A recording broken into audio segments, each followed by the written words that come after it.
Simon and Bub both came from pretty rough backgrounds. I adopted them from a kill shelter in Central California. He's so happy to be out of there. Bub had been used as a bait dog in the past. That's a good boy. That's my boy.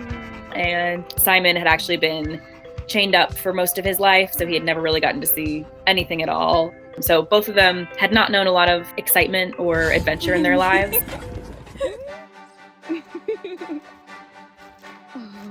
The first big thing to do when I got Simon home was introduce him to my dog, Bub. Oh, what do you think? What do you think, mister? Bringing Simon home, I definitely knew that was going to be a difficult adjustment in some ways because of the sheer size of having two big dogs. I was definitely concerned because I knew both of these dogs had rough pasts and hadn't been properly socialized or trained at any point in their lives. So I was worried at first. I wasn't sure how they would react to sharing space and toys and my attention. Something just clicked and they immediately became best friends.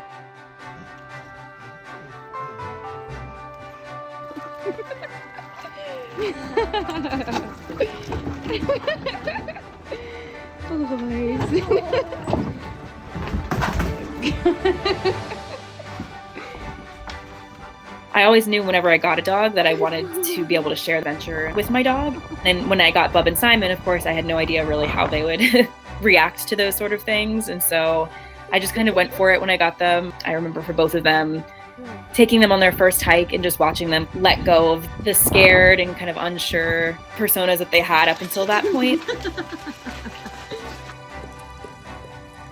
About a year and a half after I adopted Simon, I noticed that Simon started limping on one of his back legs.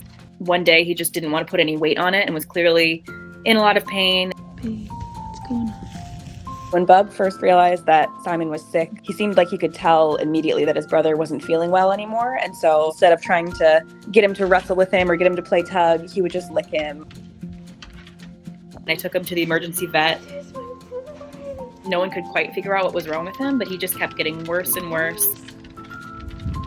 It was just a really emotional time because two different vets told us that we should put him down, and we just saw how much pain he was in, and that was just killing me. And so we made the decision to amputate his leg because we were told it was very likely never going to regain movement and it was still causing him discomfort.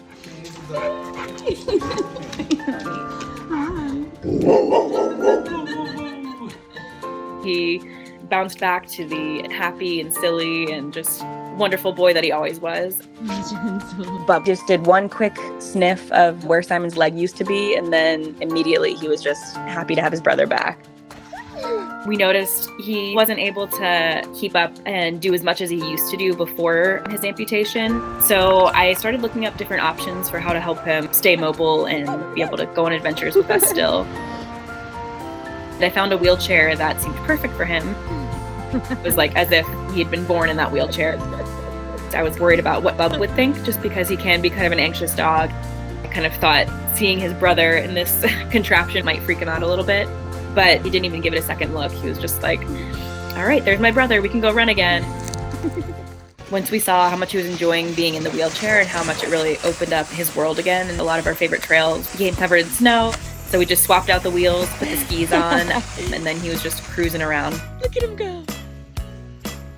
That's my good boy.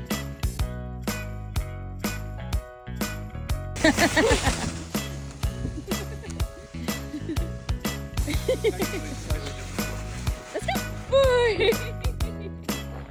Good boy. Go, go, go. It's really the most amazing feeling in the world, just knowing the lives that both of my dogs used to have. They're both absolutely perfect, and they just make my life so much better.